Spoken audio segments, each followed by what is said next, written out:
కొరింథీయులకు రాసిన పత్రిక 2వ అధ్యాయం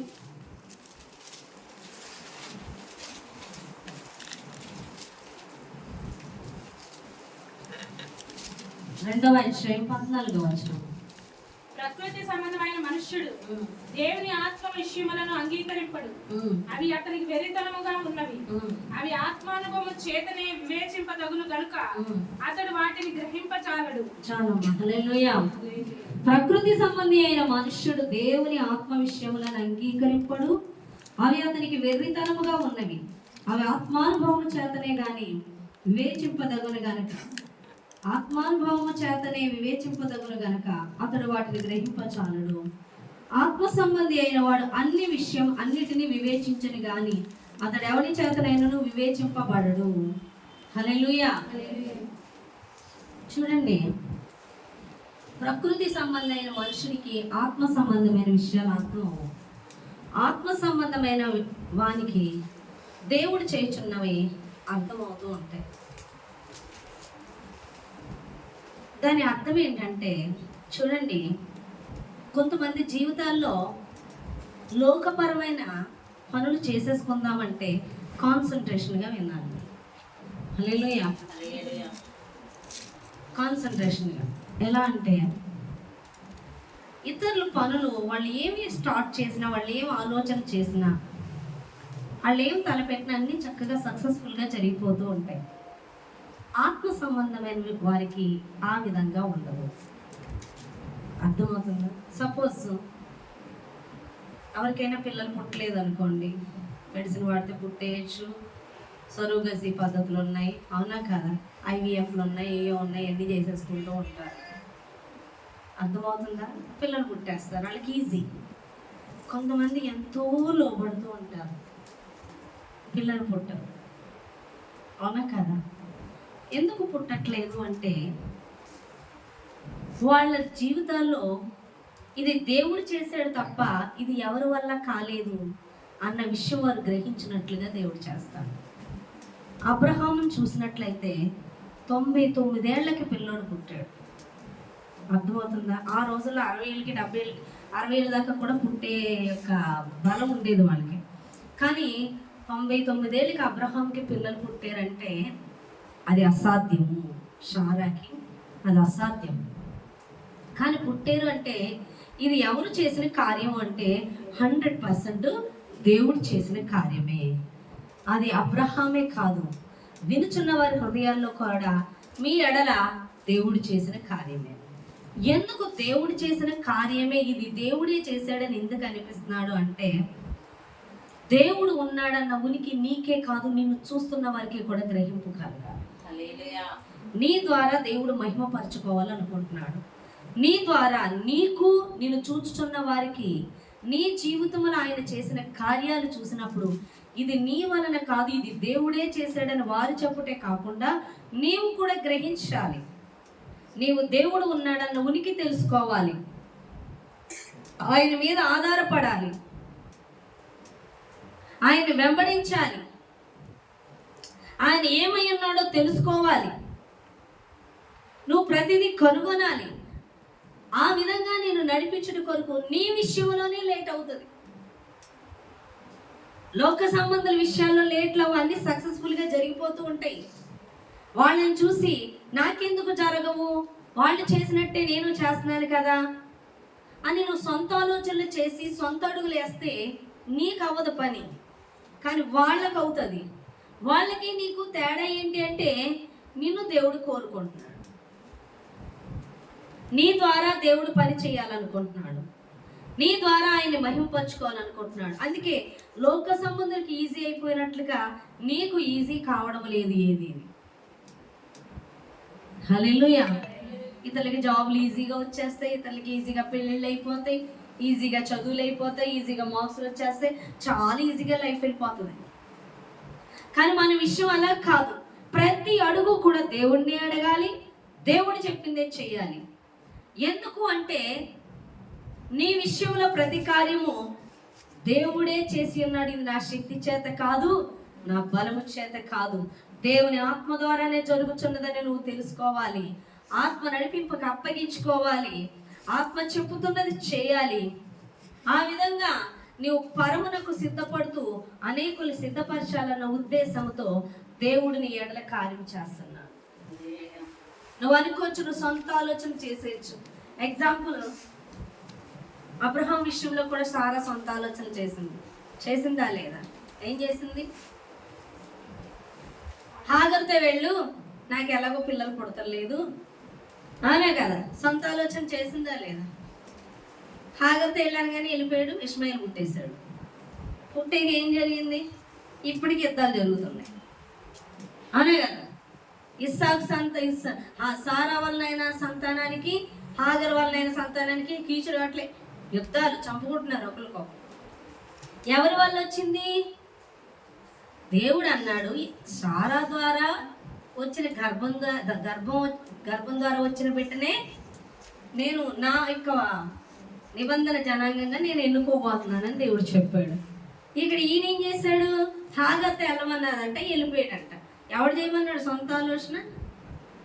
మనం దేవుని ప్రణాళికలు వెళ్తున్నప్పుడు, దేవుని చిత్తంలో వెళ్తున్నప్పుడు మనకి ఐడియాస్ ఇచ్చేవాళ్ళు ఉంటారు. సారా కూడా దేవుణ్ణి వెంబడించడానికే వచ్చింది భర్తతో. భర్త ఏది చెప్తే అదే, కానీ మధ్యలో సలహా ఇచ్చింది. మనకి కూడా సలహాలు ఇస్తూ ఉంటారు మనం వెళ్ళే మార్గంలో. నా భర్తే కదా, నా భార్యే కదా, నా పిల్లలే కదా, మా అమ్మ నాన్నే కదా అని పాటించడం కాదు. దేవుడు చెప్తాను, సలహా పాటించేయకూడదు. పాటించినందుకు ఇప్పటి వరకు కూడా శత్రువుని, తన బిడ్డల నాశనం తనే తెచ్చుకున్నాడు. అర్థమవుతుందా? అన్నదమ్ములు కొట్టుకుంటూనే ఉన్నారు. తర్వాత మళ్ళీ ఏం చేసింది? సారాకి బిడ్డ పుట్టాడు ఇస్సాకు. ఈ ఇష్మాయిల్కి 14 ఏళ్ళు వచ్చాక ఈ పిల్లోడు పుట్టాడంట. 7 ఏళ్ళు వచ్చా, 14 ఏళ్ళు వచ్చాయి. పుట్టేకి ఇప్పుడు ఏం జరిగింది? ఈ ఇష్మాయేలు ఇస్సాకుని చంపేయాలని చూస్తున్నాడు. ఇష్మాయేలు ఇస్సాకుని చంపేయాలని చూస్తున్నాడు. కాబట్టి ఇప్పుడు సారా చెప్తుంది, వీళ్ళిద్దరిని బయటికి గెంటే అన్నారు. గెంటేయచ్చు కదా. ఇప్పుడు ప్రార్థన చేస్తున్నాడు. హల్లెలూయా. ఎందుకని? గంట బుద్ధి కాలేదు. ఇంతకైనా పిల్లోడు కదా, మరి తన రక్తం పంచు పుట్టినోడు కాబట్టి పంప బుద్ధి కాలేక, ఇప్పుడు తన వల్ల కాలేక కష్టమయ్యి ఇప్పుడు మొరపెడుతున్నారు అనే కదా. మనం కొన్ని ఈజీగా చేసేస్తాం, కొన్ని మాత్రం మొరపెడతాం. అప్పుడే మొరపెట్టుంటే ఈ పరిస్థితి వచ్చేది కాదు కదా. ఇప్పుడు వెళ్ళి మొరపెడుతున్నాడు అబ్రహాం. ప్రభువా ఏం చేయమంటావు అంటే చెప్పింది చేయాలన్నాడు. ఆ రోజు చేసింది తప్పు అంటున్నాడు, ఈ రోజు చెప్పింది కరెక్టే చెయ్యాలన్నాడు. అయితే దేవుడు అబద్ధికుడ? అవును, ఆ రోజు నువ్వు వెళ్ళడం తప్పు. ఇప్పుడు వెళ్ళావు కాబట్టి ఇప్పుడు పంపించు. చాలా చెప్పినట్టు చేయంటున్నాడు. అప్పుడు చెప్పినట్టు చేయకూడదు అని చూడండి ఎలా అంత ఆత్మీయంగా మనం వెళ్ళవలసి ఉన్నదో. కొన్ని దేవుడు చేయమంటాడు, ఒక్కొక్కరు చెప్పి కొన్ని చెయ్యొద్దు అంటాడు. తీసేసుకొని అదేంటి ప్రభు మరి అప్పుడు చేయమని ఇప్పుడు చేయొద్దు అంటున్నావేంటి? అడగాలి దేవుని సన్నిధిలో. ఒక్కొక్కరికి ద్వారా దురాత్మ చెప్పిన సలహా చెప్పేస్తుంటాడు. ఒక్కోసారి నీకు అందకపోతే దేవుడు చెప్పేస్తుంటాడు. ఏది ఎవరి ఆలోచన అనేది నువ్వు చేసి వేయడం కాదు, కానీ దేవుడి సన్నిధిలో మొరపెట్టాలి. ఏదైనా మన లైఫ్లో లేట్లు అవుతున్నాయి, ఆలస్యం అవుతున్నాయి, సక్సెస్ జరగట్లేదంటే కారణం నీ శక్తి వల్ల, నీ బలం వల్ల, నీ ఆలోచన వల్ల జరగనివ్వట్లేదు దేవుడు. మనుషుల సహాయం కూడా నీ వద్దకు రానివ్వట్లేదు అంటే కారణం కేవలం నువ్వు దేవుని తెలుసుకోవాలి, నువ్వు దేవుని మీద ఆనుకోవాలి. నేను ఎన్నో విషయాలు ఎన్నో సందర్భాల్లో చూసేదాన్ని. చిన్నప్పుడు నేను చదువుకునేటప్పుడు అయితే చక్కగా ఈజీగా చదువుకొని వచ్చేసేవారు, వాళ్ళు చక్కగా రాసేసేవారు, ఎక్కువ మార్కులు పొందారు. రాత్రి అంతా దొర్లే చదివేసేదాన్ని. నాకు జ్ఞాపశక్తి తక్కువ, ప్రార్థన కూడా చేసుకునేదాన్ని. దేవుడు అంటే ఇష్టపడి 8th నుంచి ఎక్కువ చదివేదాన్ని. నేను 7th దేవుని ఇష్టపడ్డాను. చిన్నప్పుడే ఇష్టం మాట్లాడుకోవడం 7th నుంచి మొదలైంది. 8th నుంచి కష్టపడేదాన్ని. నా ఫ్రెండ్స్కి వచ్చి ఈజీగా మార్కులు నాకు వచ్చి కాదు. ప్రభా నా ఫ్రెండ్స్లో చాలా మందికి మంచి మార్కులు వచ్చి క్రిస్టియన్స్కే కదా, నేను వాళ్ళు ఎలా ఉంటున్నారో కనుక్కొని అలా ఉంటున్నాను కదా, మరి నాకెందుకు నా ఫ్రెండ్స్ అందరికీ ఈజీగా వాళ్ళు ఉన్నవాళ్ళు, అన్ని ఫెసిలిటీస్ ఉంటాయి, చదివించే ప్రోత్సహించేవాళ్ళు, అన్నీ బాగుంటాయి, అన్నీ చక్కగా చదువుకొని వచ్చేవారు. మా ఇంట్లో కరెంట్ ఉండదు, మా ఇంట్లో తల్లిదండ్రులు ప్రోత్సహించేవాళ్ళు కాదు, డబ్బులు ఉండవు, మంచి బట్టలు ఉండవు, తిండి ఉండదు, అన్నీ సర్దుకొని వెళ్ళాలి గవర్నమెంట్ జాబ్ అయినప్పటికీ.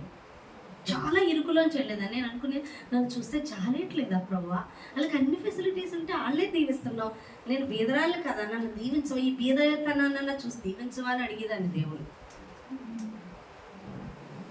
అవునా కదా, స్వయం చాలి పడేదాన్ని బాగా. నీకు చాలేట్లేదా, వాళ్ళు చక్కగా హాయిగా మ్యాళ్ళు మిత్తులు డబ్బు తిండి సుఖం అన్నీ అనుభవించండి, వాళ్ళకే ఎత్తున్నాం మార్కులన్నీ, ఇంత కష్టపడుతున్నాను నా మీద చాలేట్లేదా. చక్కగా మంచి మంచి జాబులు ఇచ్చేసాడు వెంటనే. అదేంటి ప్రవ్వా, వాక్యాలు ఉంటున్నారా?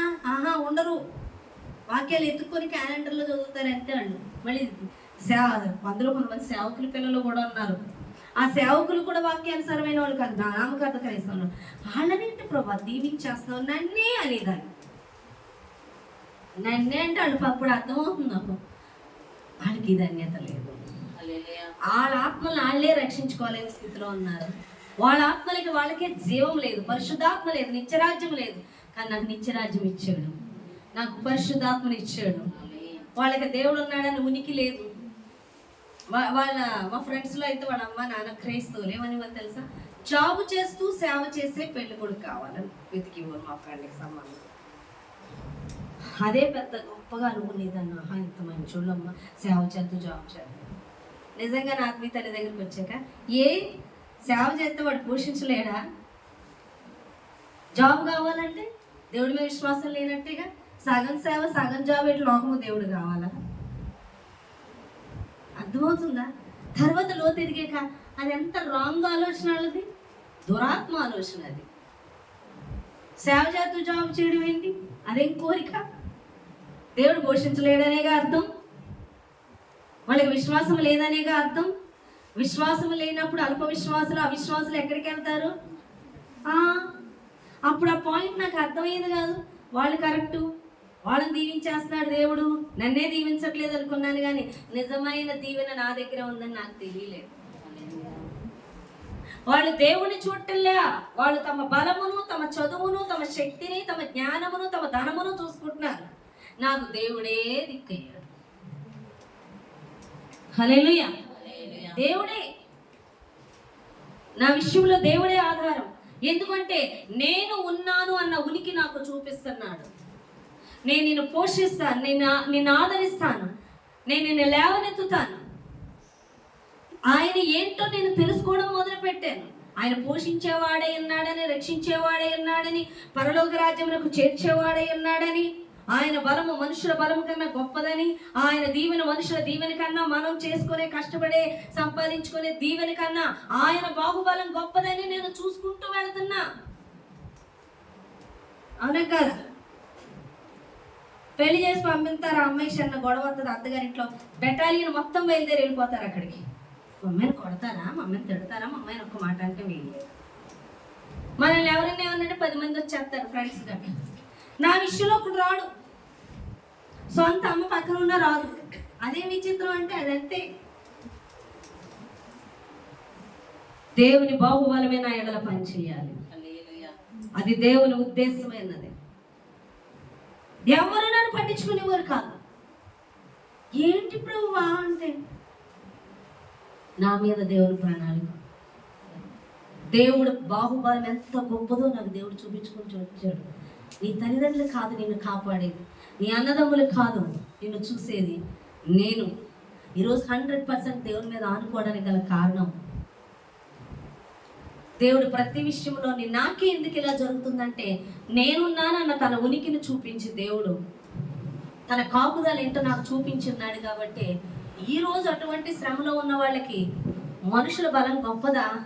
దేవుని మీద ఆధారపడి చూడండి, ఆయన ఎంత గొప్పగా విడిపిస్తాడు, ఆయన ఎంత గొప్పగా పోషిస్తాడు, ఆయన ఎంత గొప్పగా రక్షణలోకి నడిపిస్తాడో, ఆయన బాహుబలం ఎంత గొప్పదో, ఎంత గొప్పగా శత్రువుల నుంచి విడిపిస్తాడో నేను చూసి ఉన్నానని చెప్తున్నా. కొన్నాళ్ళకి నాకు ఎంత ధైర్యం వచ్చిందంటే, మనుషులు నా తరపు వస్తే భయం. నేను ఒంటరిగా నిలబడి నేను దేవుడి మీద అనుకున్నప్పుడు 100 మందిని తీసుకొచ్చినా నేను ధైర్యంగా ఉంటాను. ఎందుకంటే వాళ్ళు ఎప్పుడో ఓడిపోయారు. వాళ్ళు మనుషుల్ని తీసుకొస్తున్నారు అంటే వాళ్ళకి దేవుడు తోడు లేడని అర్థం. వాళ్ళు మనుషుల్ని తీసుకొస్తున్నారు అంటే వాళ్ళు తప్పు అని అర్థం. నేను ఒక్కదాని నుండి నా పక్షాన్ని దేవుడు ఉండి అక్కడ యుద్ధం ఆయన చేస్తుంటే దేవుడు నా పక్షాన ఉన్నాడు అన్నాడు. అందులోనే ధైర్యం వచ్చేస్తుంది. హల్లెలూయా. మనుషులు తీసుకొచ్చేవాళ్ళు, మనుషులు సపోర్ట్ చేసేవాళ్ళు అక్కడ ఆ రోజే ఓడిపోయారు. ఇక విజయం నాదే, ఎందుకంటే దేవుడు నా పక్షాన ఉన్నాడు. దేవుడు లేని వాళ్ళు మనుషుల దగ్గరికి పరిగెడతారు. దేవుడు ఉన్నవాళ్ళు, యెహోషాపాతు ఏం చేశాడు? శత్రువులేమో 3 రాజ్యాలు వచ్చారు. చూడు, మేము 3 రాజ్యాల్లోనే వచ్చామని మందిని చూపించుకుంటున్నారు. కానీ యెహోషాపాతు దేవుని సన్నిధిలో మొరపెట్టాడు, అంతే 3 రాజ్యాలలో ఓడిపోయారు. అర్థమవుతుందా? దేవుడు నీ ఎడల ఆలస్యం ఎందుకు చేస్తున్నాడు? నీ బలంతో, నీ శక్తితో పనులు ఎందుకు అవట్లేదంటే నిన్ను దేవుడి యొక్క ఉనికి నువ్వు తెలుసుకోవాలి. నీ పక్షాన దేవుని బాహుబలము తెలుసుకోవాలి. నువ్వు పోషించుకోవడం కాదు, ఆయన పోషించడం ఏంటో నువ్వు చూడాలని పరిస్థితులు నీకు అనుమతిస్తున్నాడు. ఇతరులకి ఈజీగా అయిపోతున్నాయి, నాకు అవ్వట్లేదు అనుకుంటున్నావా?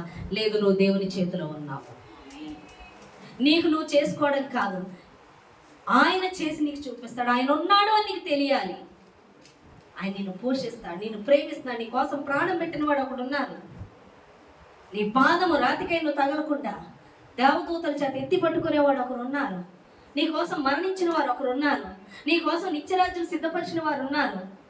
నువ్వు పుట్టక ముందే నీ కోసం మరణించిన దేవుడు తన రెక్కల మాట నిన్ను భద్రపరచాలని, తన రెక్కల మీద నిన్ను మోయాలని, కుడి ఎడమల నిన్ను ఆవరించాలని, నువ్వు ఎక్కలేనంత కొండపైకి ఎక్కించాలని, తల్లైనా మర్చినేమో కానీ నేను నిన్ను మరవని వాడినైనా నేను ఉన్నానన్న విషయము నీకు తెలియచేట కొరికే నీ పనుల విషయంలో కష్టమైపోతుంది. ఎందుకంటే నీ బుద్ధి బలమో, నీ బాహుబలమో, నువ్వు మనుషులను ఆశ్రయించడమో, నువ్వు ఆలోచన చేయడమో కాదు, ఆయన యొద్దకి రావాలని. అర్థమవుతుందా? ఆయన యొద్దకి రావాలి, ఆయన పాదాలు పట్టుకోవాలి. నువ్వు మనుషుల యొద్దకి వెళ్ళినంతసేపు దేవుడు కదలడు. నీ సొంత ఆలోచన చేసినంతసేపు దేవుడు కదలడు. అవి చేస్తున్నప్పుడు సక్సెస్ రాదు, వ్యతిరేకతే వస్తుంది. నీకు అలా వస్తుందంటే నీకు ఒకటి అర్థమైపోవాలి, దేవుని తట్టు తిరగాలి. నీ విషయంలో దేవుడు చేసాడని నీకు తెలియాలి. నీ విషయంలో జరుగుతున్న కార్యాలు చూసి అది ఇతరులు చూడాలి. ఎస్, నిన్ను పోషిస్తుంది దేవుడు, నువ్వు కాదు. నిన్ను స్వస్థపరిచింది దేవుడే సుమా. నీ దేవుడు గొప్పవాడు. నిన్ను ఇలా మార్చింది దేవుడు. మంచోడని ప్రజలు పొగిడే వాళ్ళని దేవుడు వాడుకోడు. వీడు పనికిమాలోడు, వీడు దరిద్రుడు, వీడు పెద్ద వేస్ట్, వీడు వెర్రోడు, వీడికి జ్ఞానం లేదు, వీడు పనికిరానోడు, వీడు మూర్ఖుడు, వీడు పాపి అనుకున్న వాళ్ళని దేవుడు వాడుకోడు. ఆశ్చర్యపోతా, ఈ పాపి వాడబడుతుందా? అవునే కదా, మగ్దలేని మరియ ఊరంతా తృణీకరించారు, కానీ దేవుడు మాత్రం వాడుకున్నాడు. దేవుడు మొట్టమొదటిగా ఆమెకే కనిపించాడు. నీ జీవితంలో దేవుడు కనిపించాలి, ఇతరులు చూస్తున్నప్పుడు, నువ్వు చూస్తున్నప్పుడు. అందుకే నీ ఎడల కార్యాలు లేట్ అయిపోతున్నాయి. నువ్వు గ్రహించాలి, స్పష్టంగా గ్రహించాలి. నువ్వు ఇక ముందు నీకు కలిగే కష్టాలప్పుడు దేవుడు నాకు చేస్తాడన్న నిశ్చయతలో నువ్వు ఉండాలి. అందు నిమిత్తమే నీకు పరిస్థితులు అనుమతిస్తున్నాడు. నాకే ఎందుకు లేట్ అవుతుంది? వాళ్ళు సంపాదించుకుంటే ఈజీగా లక్షలు వచ్చేస్తాయి జీతాలు, చక్కగా సమస్య లేకుండా హాయిగా జీవించారు, వాళ్ళు హాయిగా జీవించేస్తారు, హాయిగా నరకానికి పోతారు. నీకు ఆ విషయం తెలియదు. నీకు ప్రతి అడుగు దేవుని పాదాలు పట్టుకుంటేనే కానీ అవ్వట్లేదా? దేవుడి మీద విశ్వాసం ఉంచితేనే జరుగుతున్నాయా? నిన్న ఆయన రాజ్యానికి చేర్చడమే కాకుండా ఆయన నీకు చూపించుకోవాలనుకో. హల్లెలూయా. అర్థమవుతుందా నేను చెప్పే మాటలు? మోషే ఇజ్రాయెల్ ప్రజలను విడిపించాలి బానిసత్వం నుంచి అని అనుకున్నాడు. అందుకొరకే తనకున్న సిద్ధపాటు కూడా కొంచెం తెలుసుకున్నాడు. కానీ ఎప్పుడైతే ఐగుప్తీయుల్ని చంపాడో భయపడిపోయి పారిపోయాడు, అడిలిపోయి పారిపోయాడు. ఎందుకు పారిపోయాడంటే వీళ్ళని రక్షణ అంటే వీళ్ళే నన్ను ఒక హంతకుడి కింద చూపెడుతున్నారు, నా వాళ్ళే, ఇంకేళ్ళ దగ్గర ఎందుకని పారిపోతే దేవుడు ఏం చేశాడు? తన భుజబలం చేత పనిచేసినప్పుడు తీసుకోలేదు, కానీ దేవుడే మాట్లాడి పంపించాడు. ఎక్కడ నుంచి పరిగెత్తుకొచ్చాడు అక్కడికి వెళ్ళమని పంపించాడు. హల్లెలూయా. వెళ్తున్నప్పుడు ఏమని చెప్పాడు? అంతకుముందు తన శక్తి బలము యవ్వన బలం కలిగి ఉన్నాడు. ఇప్పుడు బలము లేదు, తన బలము లేదు అవునా కదా. ఇప్పుడు దేవుని బలం తేలుతున్నాడు. అబ్రహాం కూడా యవ్వన బలం ఉన్నప్పుడు కనలేదు, దేవుని చేత దేవుని శక్తి ద్వారా పరిశుద్ధాత్మ కార్యం జరగడం ద్వారా ఇస్సాకు పుట్టాడు. మోషే తన బలం ద్వారా ఇజ్రాయెల్ ప్రజల కనాన్ దేశం తీసుకెళ్ళలేదు, దేవుని బలం ద్వారా తీసుకెళ్ళాడు. అర్థమవుతుందా? కర్రని కింద పడేమన్నప్పుడు పాము అవ్వడం, అది చూసిన వాడు పంపిన వాడిని బట్టి ఆధారపడి ఆయన మీద ఆధారపడి వెళ్ళినప్పుడు ఫరో ఎదుట నిలబడగలిగాడు. తన భుజ బలం చూసుకున్నప్పుడు ఫరో ఎదుపించి పారిపోయాడు, కానీ దేవుని బలంతో వెళ్ళినప్పుడు ఫరో ఎదుట నిలబడగలిగాడు. హల్లెలూయా. ఎంతగా ఆధారపడ్డాడంటే ఇక జరిగే ప్రతి విషయం కూడా ఇజ్రాయెల్ ప్రజలు కనాన్ దేశం తీసుకెళ్లాలంటే అన్ని దేవుని మీదే ఆధారపడి వెళ్ళడం జరిగింది. ఫరో నుంచి ఇజ్రాయెల్ ప్రజలు విడిపించడానికి మొదటి సంతానాన్ని తీసేశాడు. భయపడి ఐగుప్తీయులందరూ తమ మొదటి పిల్లలు చనిపోవడంతో అడిలిపోయి ఇజ్రాయెల్ ప్రజలు పంపేశారు.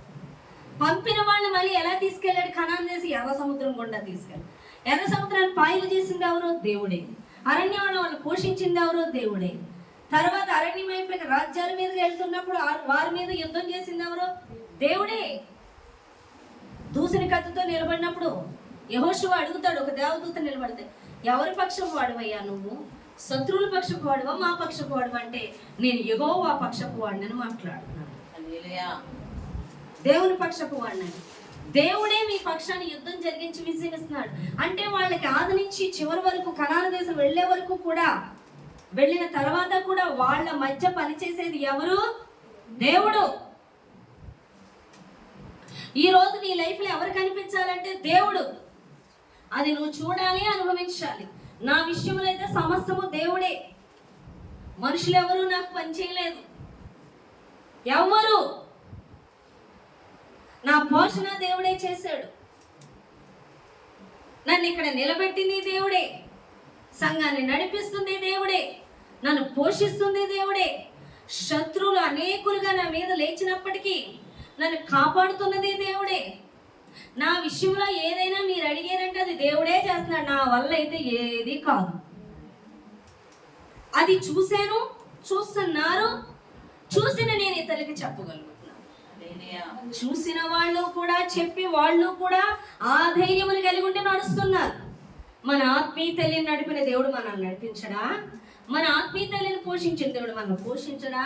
మన ఆత్మీయ తల్లిని ఆదరిస్తున్న దేవుడు మనల్ని ఆదరించడా అన్నది సంఘస్థులు తెలుసుకుంటున్నారు. వాళ్ళు ఇతరులకి వాళ్ళు అనుభవిస్తున్నారు, వాళ్ళు ఇతరులకి సాక్ష్యం చెప్తున్నారు. హల్లెలూయా. నేను అనుభవించుకుంటే మీకు ఎలా చెప్పేస్తాను? దేవుడి మీద ఆధారపడమని. నేను 1,00,000 రూపాయలు జీతం తెచ్చుకుంటే దేవుని మీద ఆధారపడండి అమ్మని చెప్తానా మాట? చెప్పను, చెప్పలేను. నేను ఏది పొందుకున్నానో అది మీకు చెప్తాను. సపోజ్ నేను మనుషుల మీద ఆనుకుంటే మీకు సలహాలు ఇస్తానేమో మనుషుల మీద ఆనుకోమని. నేను అనుభవించిందే మీకు చెప్పగలను. నేను డబ్బు మీద ఆధారపడితే ఇదిగో అమ్మ ఇలా జీతం తెచ్చుకో, అలా జీతం తెచ్చుకో, అలా డబ్బులు సంపాదించుకో అని చెప్పేదాన్నేమో. కానీ నేను అలా రాలేదు. నేను దేవుడి మీద ఆనుకొని వచ్చి ఉన్నాను కాబట్టి మిమ్మల్ని కూడా దేవుడి మీద ఆనుకోమంటున్నాను. నేను జీవాన్ని పొందుకున్నాను, నేను విశ్వాసాన్ని కలిగి ఉన్నాను, నేను రక్షణ పొందుకున్నాను, నేను పరలోక రాజ్యాన్ని అర్హత కలిగి ఉన్నాను కాబట్టి మిమ్మల్ని కూడా మార్గంలో నడవమంటున్నా. ఈరోజు మీరు విశ్వాసంతో దేవుని మీద అడుగులు వేస్తూ నడుస్తూ ఉంటే మీరు కూడా పరలోక రాజ్యానికి అర్హత కలిగి, నేను పొందుకున్నదే మీకు నేను చెప్పగలను. హల్లెలూయా. కొంతమంది సేవకులు లోక కార్యాలు కలిగి ఉంటారు. ఇతరులు అది చెయ్యొచ్చు అంటే పర్వాలేదు, అడ్జస్ట్మెంట్లు చెప్తూ ఉంటారు. అడ్జస్ట్మెంట్లు అలాంటివి ఏముండవు. దేవుడు ఏదంటే అది చేయాలి. హల్లెలూయా. కాబట్టి నేను ఏది పొందుకున్నానో అది మీకు చెప్పగలుగుతున్నాను. నేను ఏది చూసానో దేవుడు ఉన్నాడు అని చెప్తున్నాను. ఎందుకని? నేను అనుభవించాను. దేవుడు చేస్తాడు అని చెప్తున్నాను. ఎందుకని? నేను చూశాను. దేవుడు పోషిస్తాడు అని చెప్తున్నాను. ఎందుకని? నేను చేశాను కాబట్టి. ఈ పని చేస్తే, ఈ విధంగా వెళితే పోషింపబడతాం. వదలడు, కాపాడతాడు. ఎందుకు చెప్తున్నాను? నేను అనుభవించాను. నాకు ఎందుకు జాబ్ ఇచ్చేయలేదు? బీఈడీ జాబ్ ఏంటి ఇవ్వలేడా? దేవుడు నాకు బీఈడీ జాబ్ ఇవ్వలేడా? ప్రార్థన చేస్తే నాకెందుకు ఇవ్వడు? ఇవ్వలేక కాదు, ఆయన మీద ఆధారపడాలి. ఆయన చిత్తం చేయాలంటే ఆయన పాత్రగా మార్చబడాలి. నా అవసరతల కోసం నేను దేవుని మీద అనుకోవాలి, నేను దేవుని తట్టు చూడాలి. అప్పుడు ఆయన అవసరత ఏంటో నాకు చెప్పి ఆయన అవసరత నేను చేస్తున్నప్పుడు నా అవసరతలు తీర్చడం మొదలు పెడతాడు. హల్లెలూయా. మొన్న ఒక మిరాకిల్ జరిగింది. ఏంటి అంటే, ఒక అమ్మాయి కొండ మీద పరిచయకి దేవుడు మాట్లాడితే వాళ్ళ దర్శనాలు బట్టి, నాకు దర్శనం చూపించాడు, కళ చూపించాడు. సంఘంలో 2-3, ఆ కొండ ఏంటో నాకు తెలియదు, నేను ఎప్పుడు ఆ ప్లేస్కి వెళ్ళలేదు. ఇద్దరికి దర్శనాలు చూపించాడు, 2-3కి. ఓకే, నాకు చూపించాడు, వెళ్ళండి బయలుదేరండి అని చెప్పి అందులో 4 పంపిస్తున్నాను అక్కడికి. అందులో ఒక అమ్మాయికి మాత్రం మామూలుగా పంపించాను. మా వాళ్ళు ఉన్నారు, నేను వస్తాను, చెప్తాను, నాకు భారం పెట్టాడంటే వెళ్ళమ్మా అన్నాను. ఇంకో అమ్మాయి మా వాళ్ళు ఎక్కువ ఉన్నారంటే సరే మీరిద్దరూ చెప్పలేరు కాబట్టి ఇంకో 2 సీనియర్స్ని పంపించాను. అయితే అందులో ఒక అమ్మాయికి దర్శనాలు విపరీతంగా వస్తున్నాయి. అక్కడ మెట్లు ఎక్కుతున్నప్పుడు నీళ్లు కుమ్మరించబడుతున్నట్లు, వెలుగు ఆవరించినట్లు, అక్కడే ఒక చంటి బిడ్డను కన్నట్టు, యవ్వనస్తులు తన వైపు తిరిగినట్లు. కానీ అందులో అమ్మాయి వెళ్తాను ఉన్నారంటుంది, కానీ కొన్ని సందుల వైపు నేను రానంటాను.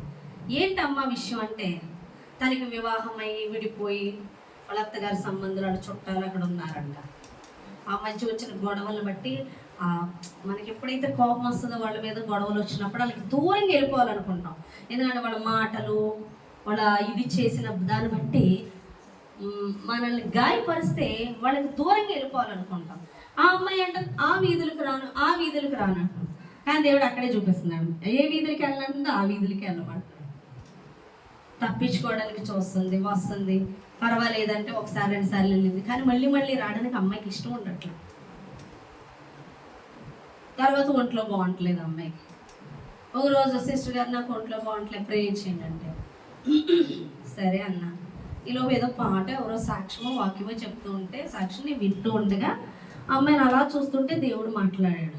అవును, బాగా పాడైపోయింది ఈ అమ్మాయి పాపము, అందుకేలా ఉంది, ప్రేయర్కి కూడా రావట్లేదు, కొండ మీదకి మాట్లాడితే నీరసం అని చెప్తుంది రావడానికి.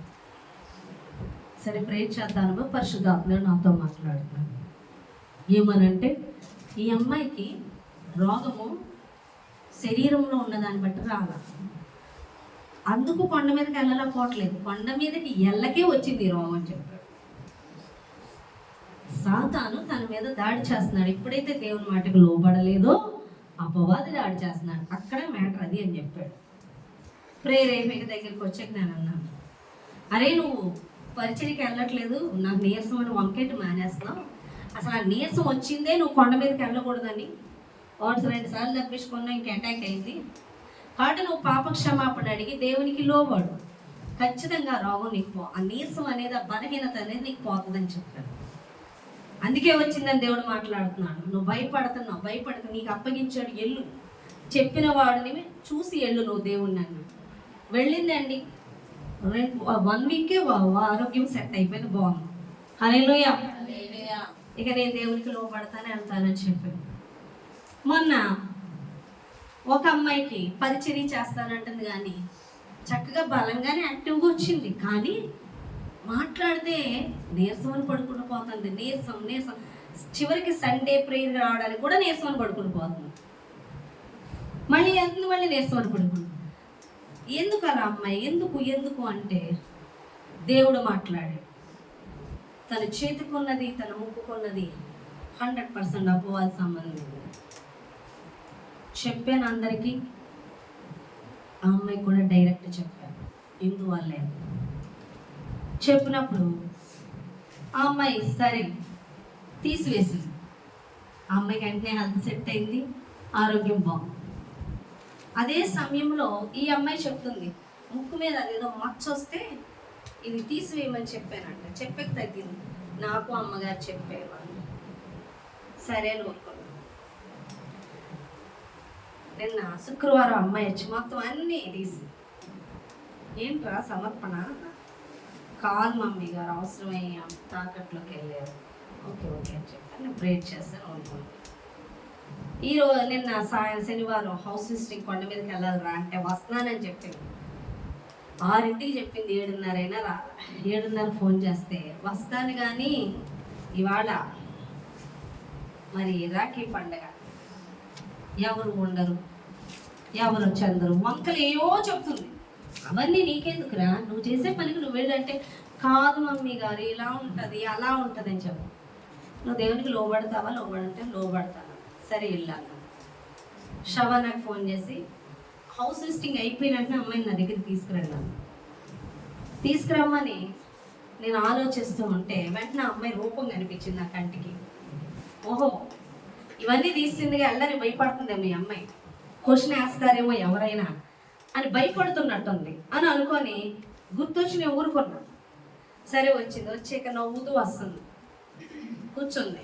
ఏరా ఏంటి నువ్వు భయపడుతూ ఉంటే నేనేమో నేను బలవంతాన్ని పంపను, పని అప్పగించింది నీకేగా దర్శనాలు చూపించాడు, అక్కడ ఎద్దులు ఉన్నట్టు నీకేగా బస్సు నడుపుతున్నట్టు చూపించాడు, నీకే అప్పగిస్తున్నాడు అని అనుకుంటూ మనసులో అనుకున్నా. ఇంత పిరికిది అక్కడ ఎద్దులు బోడు పడుకొని ఉన్నాయి, గోడు దురాత్మలు చేతాడు బందెపోవడం అన్నారు. ఈ అమ్మాయి ప్రార్థన ఏం పని చేస్తుంది, ఈ దీనికే భయపడిపోతే ఇంక ఈ పిల్ల ఏం పని చేస్తుంది మనసులో అనుకుంటూ ఉన్నా. చూడండి అక్కడే ఎన్ని పనులు జరిగిపోయావు. ఈ అమ్మాయి అంటుంది, ఏంటో మమ్మీ గారు కొండ మీదకి వెళ్ళాక అన్నాక నేను అన్నాను, అరే నేను ఒక మాట చెప్పండి, ఇది తీసినందువల్లే కదా నువ్వు వెళ్ళడానికి సిగ్గుపడుతున్నాను. అది కూడా ఉంది మమ్మీ గారు అంటాను.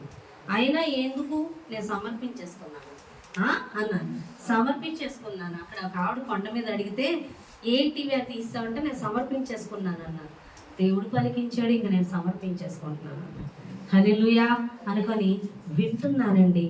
పరిశుద్ధాత్మ దేవుడు బలంగా మాట్లాడుతున్నాడు. అమ్మాయి మాట్లాడుతుండగా నేను సమర్పించేసుకున్నాను. ఏంటో మమ్మీ గారు నాకు చెవులీలు అంటే చాలా ఇష్టం, దానికోసం నేను ప్రార్థన చేసేదాన్ని, నా చెవులీల కోసం. ఈ చెవులీలు నేను ఎప్పుడు తీయకూడదు, నేను చివరికి ఇవే ఉండాలంట. ఇలాంటి కోరికలు కూడా ఉంటాయి అని నాకు ఇప్పుడే తెలిసింది. ఈ చెవులు నేను చచ్చే వరకు ఉండాలి అని నేను వీటి కోసం ప్రార్థన చేసేదాన్ని. నాకు అవి చాలా ఇష్టమండి. అవి చెప్తే అప్పుడు నేను అన్నాను, నీకు ఇష్టమైనవి కావాలి దేవునికి, బలి అర్పణ కోరలేదు దేవుడు, నీకేది ఇష్టమో అదే కావాలి. ఆవిడకి ఏది ఇష్టం అంట అదే కావాలంట. ఏది ఇష్టం అబ్రహాంకి, ఇస్సాకు, అదే కావాలి దేవుడికి. హల్లెలూయా. తను అంటుంది ఇవి నాకు చాలా ఇష్టం, బలిపీఠమే పెట్టించాడు, చాలా ఇష్టం మమ్మీ గారు. కానీ అమ్మాయి డోక్రా డబ్బు 1,00,000 వచ్చాడు, నాకు తెలియదు. 1 lakh వరకు దేవుడికి ఇస్తానని అనుకున్నాంట. ఆ అమ్మాయి పరిస్థితి చాలా కఠినం, రూపాయి ఉండి ఇవ్వలేదు, దేవునికి విత్తింది. ఎంతవరకు దేవునికి ఇచ్చిందో అంత ఈజీగా కట్టేసిందంట. ఈ మిగతా 50,000 విషయంలోనే కట్లా పోతుందంట. ఎందుకో నాకు తెలియట్లేదు, అస్సలు కట్లా పోతున్నా. అందుకే ఇవన్నీ తీసి అమ్మేశాను. అయితే ఒకటి సమర్పించుకోవాలి, దేవుడికి ఇచ్చేయాలి ఇవన్నీ. కానీ నేను అమ్మేసుకున్నాను. కానీ ఆ డబ్బులు ఎంత వచ్చాయి అంతా నాకు గుర్తున్నాయి, నేను తీసుకొని ఇచ్చేస్తాను మమ్మీ గారు. నేను నవ్వాను, దేవుడే ఇస్తాడు. ఏదైతేనే ఈయన సమర్పణలోకి నడిపించాడు నీకు తెలియకుండా. హల్లెలూయా. ఎందుకు 50,000 కట్లపోయింది, ఎందుకు అవి తీపించాడు దేవుడు? అప్పుడు దేవుడు మాట్లాడుతున్నాడు, సమర్పణ కలిగిన వారి ముందు అపవాది నిలబడలేదు. యోహాను సువార్త 14:30 ఉందని చూడండి. 14:30 మాట ఉంది చూడండి. యోహాను సువార్త 14:30. ఇకను మీతో విస్తరించి మాట్లాడను, ఈ లోకాధికారి వచ్చుచున్నాడు, నాతో వానికి సంబంధం ఏమీ లేదు. చూడండి, యేసు ప్రభువు వారికి లోకాధికారితో సంబంధం ఏమీ లేదు. లోకాధికారికి సంబంధించిన ఏమీ నీలో ఉండనప్పుడు వాడిని ఈజీగా బంధిస్తావు. ఆ సమర్పణ ఎందుకంటే అక్కడ చీకటి శక్తులను బంధించుటకు సమర్పణ కలిగిన జీవితాన్ని సిద్ధపరుస్తున్నానని దేవుడు మాట్లాడాడు. 1,00,000 రూపాయల వరకు కట్టడానికి దేవుడిచ్చిన వాడు 50,000 వరకు ఎందుకు ఇవ్వలేదు? ఎందుకు కష్టం చేశాడంటే దేవుని యొక్క మాట 2 అంచుల పొదునుగల కట్లు తనని కొండ మీదకి దేవుడు సిద్ధపరుస్తున్నాడు. తనని సిద్ధపరచాలంటే అపవాది సంబంధమైంది తనలో ఏమీ ఉండకూడదు. ఏదైతే ఆమె ఇష్టపడుతుందో, దేవుని కన్నా ఎక్కువ మనసు పెడుతుందో ఆ విగ్రహారాధన సంబంధమైంది ఆ ఎద్దులు ఎదిరించాలంటే ఆ అపవాదికి సంబంధించింది ప్రతిదీ దేవుడు తీపిస్తున్నాడు. హల్లెలూయా. ఇప్పుడు అంటున్నాడు ఈ సిద్ధపాటు ఎందుకు? అమ్మాయికి ఏం తెలియట్లే, ఎందుకు ఇలా జరుగుతుందో తెలియట్లే, కానీ ఏమో సమర్పించేసుకుంటున్నాడు. ఎస్, ఎందుకు చేశాడంటే సిద్ధపరుస్తున్నాడు. దగ్గరుండి బస్సు ఎక్కిస్తున్నాడు అంట. పరిశుద్ధాత్మ దేవుని కార్యాలు ఆ విధంగా ఉంటే నాకే ఎందుకు ఇలా జరుగుతుంది? నేను సిద్ధపరుస్తున్నాడు దేవుడు. తన పని కొరకు సిద్ధపరుస్తున్నాడు, తన ప్రణాళిక కొరకు సిద్ధపరుస్తున్నాడు. నువ్వు దేవుని మీద ఆనుకుంటేనే కానీ ఏదీ జరగట్లేదా? ఇతరులకి ఈజీగా జరిగిపోతున్నాయా? వాళ్ళు దేవుని చూడరు, వాళ్ళు ప్రకృతి సంబంధమైన మనుషులు. వారు ఆత్మచేత ఆత్మ నడిపింపుగా ద్వారా జరిగే కార్యాలు వాళ్ళకి అర్థం కావు. కానీ నీకు అర్థమయ్యేలా దేవుడు నడిపిస్తాడు. నువ్వు ఆత్మ సంబంధివి. పరిశుద్ధాత్మ దేవుని నడిపింపేటో నువ్వు చూడాలి. నీ ఎడల దేవుడు చేస్తున్న కార్యాలు నువ్వు చూడాలి, నువ్వు అనుభవించాలి. నువ్వు అప్పుడు ఇతరులకి చెప్పాలి. నువ్వు అనుభవించకుండా చెప్పేది ఏది కూడా ఇతరులో ఫలించదు. నువ్వు అనుభవించాలి, నువ్వు చూడాలి. అప్పుడు నువ్వు వాక్యం చెప్తున్నప్పుడు ఇతరులకు వదులుతారు. వినేసి ఇక్కడంతా మోసుకెళ్ళి చెప్పేద్దాం అనుకుంటున్నావేమో, ఒక్కళ్ళు కూడా కదలరు. నువ్వు చెప్పింది కదలాలంటే వాళ్ళు కదలటం లేదు అంటే ఏ ఒక్కరు కదలరా. సమరయ స్త్రీ వాళ్ళు ఎంతమంది కదలేరు? ఆశపడి ప్రాణం తృప్తిపరుస్తానన్నాడుగా. నీవు హృదయం నిండి ఉన్న దాన్ని బట్టి నువ్వు ఏది నింపబడతావు అదే ఇతరులో నింపితే ఎందుకు రక్షింపబడరు? ఖచ్చితంగా రక్షింపబడతారు. నేను చెప్తే కదట్లా. ఎందుకు కదట్లా? అపవాదితో సంబంధం ఉందేమో. ఇతరులకి సువార్త చెప్తే ఒక్కడు కూడా చెవి ఎక్కట్లేదా? నీదే మిస్టేక్. ఎందుకని? దేవుని ఇంకా నువ్వు రుచి చూడలేదు. ఏమైనా పరిస్థితులకి ఆటంకాలు వస్తే దేవుడి మీద ఆనుకోవడం, దేవుడు చేసే వరకు వెయిట్ చేయడం, దేవుడితో నడవడం అంటలేదు. పోతున్నావేమో మనుషుల దగ్గరికి, చేస్తున్నావేమో ఆలోచనలు, షారావలే హాగర్ దగ్గరికి పొమ్మని చెప్పినట్లుగా సలహాలు చేస్తున్నావేమో, లేదా నీ భుజబలం మోషే వలె ఉపయోగిస్తున్నావేమో.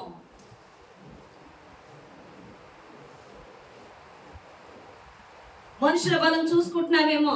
ఇవన్నీ ఉన్నంతసేపు దేవుని శక్తి నువ్వు చూడలేవు. నువ్వు చూడండి, నీకు కనబరుచుకోనండి, ఇతరులకి నువ్వు ఎలా చూపిస్తావు? నేనైతే గ్యారంటీ కార్డు ఇస్తాను, ఆయన పరిచర్య చేయనప్పుడు దేవుడు ఖచ్చితంగా పోషిస్తాడని.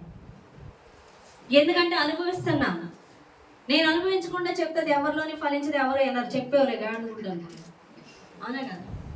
డాక్టర్ సిగరెట్ కాలుస్తూ సిగరెట్ దాకా పోతావంటే ఆడు ఎలా వింటాడు చెప్పండి? ఆడు ఎలా వింటాడు? ఒక డాక్టర్ తాగుపోతాయి తాక్కయ్య అంటే ఆడు ఎలా వింటాడు? ఆడి తాగుతుందండి, ఆడి అసలు వింటాడా? ఇంకా ఎక్కువ తాగుతాడు. అలాగే వాక్యానుసారంగా జీవించకుండా, దేవుడు చెప్పింది నువ్వు చేయకుండా, దేవుడి మీద నువ్వు ఆనుకోకుండా, దేవుడి యొక్క కార్యాలు నీ జీవితంలో ఆయన చేసే విధంగా అప్పగించుకొని అవి నువ్వు చూడడం, అది అనుభవించడం, ఆ శక్తిని ఇవన్నీ చేసి నువ్వు చెప్పినప్పుడు ఏ ఆత్మలు కదలరు. ఖచ్చితంగా ప్రతి ఒక్కరు కదులుతారు. ఖచ్చితంగా నీ విత్తన వాక్య వారిలో పనిచేస్తుంది. నువ్వు అవేమీ చేయకుండా ఇక్కడ వాక్యం వినేసి ఎవరికో చూపించేసి ఎవరికో చెప్పేదని గ్రహించడం వేరు, అది నీ లైఫ్లో జరగడం వేరు. గ్రహించేవాళ్ళు చాలా మంది ఉన్నారు. బైబిల్ టీచింగ్లు కూడా గ్రహించే చెప్పేస్తూ ఉంటారు. అక్కడ జీవం ఉండదు. చెప్పేవాళ్ళలోని జీవం ఉండదు, సంఘములోని జీవం ఉండదు. వాళ్ళ ఎదుట సాతాను, వాళ్ళ ఎదుట నిలబడకపోవడం వాళ్ళలోనే ఉంటుంది సాతాను. వాళ్ళందరూ చూస్తే లోక తీరునే ఉంటారు. కానీ ఎవరైతే ఏ సేవకుడైతే జీవాన్ని కలిగి ఉంటాడో ఆ సంఘం కూడా జీవాన్ని కలిగి ఉంటుంది. ఆ సంఘం ఎదుట పాతాళలో ఒక ద్వారంలో నిలవు. అటువంటి ప్రార్థన దేవుని సన్నిధికి వెళ్తుందని దేవుడు మాట్లాడుతున్నాడు. హల్లెలూయా. కాబట్టి లోకము నీలో ఉండడానికి వీల్లేదు. లోకము నీలో ఉంది అంటే అపవాది గాడి నీలో ఉన్నట్టే. కానీ యేసుప్రభు వారు అంటాడు, అపవాది వస్తున్నాడు, వీటితో నాకే సంబంధం లేదు.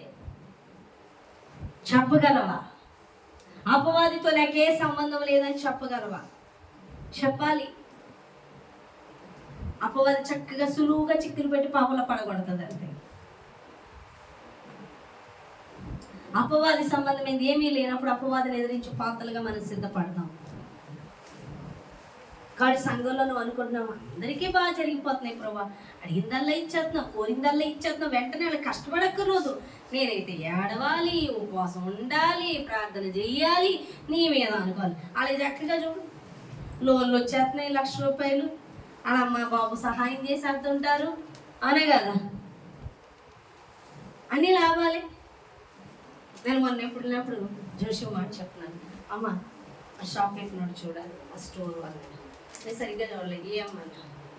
అప్పుడు డబ్బులన్నీ ఒక్కసారిగా నోట్ల కట్టలు మార్చేశారు కదా, అప్పుడు సంచులతో పడేశారంట మా డబ్బులు, వాడికి దొరికాయంట, కోట్లు పడేశారు, వాళ్ళకి తెలుస్తాయని, వాడికి దొరికాయంట సంచులతో.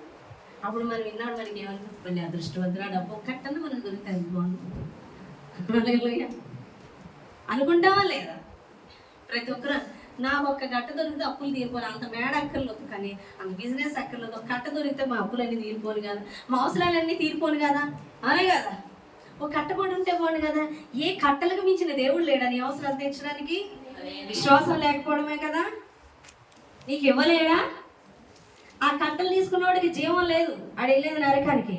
కానీ నువ్వైతే పరలోక రాజ్యానికి వెళ్తావు, ఇహపరంగా నీకు ఏది అవసరం అది ఇవ్వగలవు. కానీ మన ఆలోచన ఎలా ఉంటుంది, ఒక్క కట్టు ఉంటే చాలు ప్రభా. ఆ కట్టిచ్చే దేవుడు నిన్ను పోషించలేడా? ఆ కట్టిమ్మని అడుగుతున్నాగా, నువ్వు కావాలని అడుగుతున్నావా? నువ్వు ఉండగా నాకేమిటయ్యా కొదువని అంటున్నావా? దావీదైతే చెప్తున్నాడు, యెహోవా నా కాపురి, నాకు లేమి లేదని చెప్తున్నాడు. యేసు ప్రభువా నేను కలిగి ఉన్నానయ్యా, నాకు లోటు లేదు అని చెప్తున్నాడు. మనమైతే యేసయ్యా కట్టివ్వయ్యా అని అడుగుతాం. హల్లెలూయా. అడుగుతాం, అడవా? మన అవసరాలు అలాంటి అనే ఇక్కడికి ఎవరికి అవసరం లేదు అనే, నాకు ఒక కట్టిస్తేనే మందిరం కట్టుకుంటాను, ఇల్లు కట్టుకుంటాను. అప్పుడు ఇక్కడ ఇంకా చాలా మంది చాలా అవసరాలు ఉన్నాయి, ఇంకా దాతృత్వం కలిగి ఉన్నాను, కట్టిస్తే చక్కగా పరిచయం చేసేస్తాను. హల్లెలూయా. కట్లిస్తే అవునే కదా ఆలోచన, అంతే కదా. దేవుడు నాతో అన్నాడు,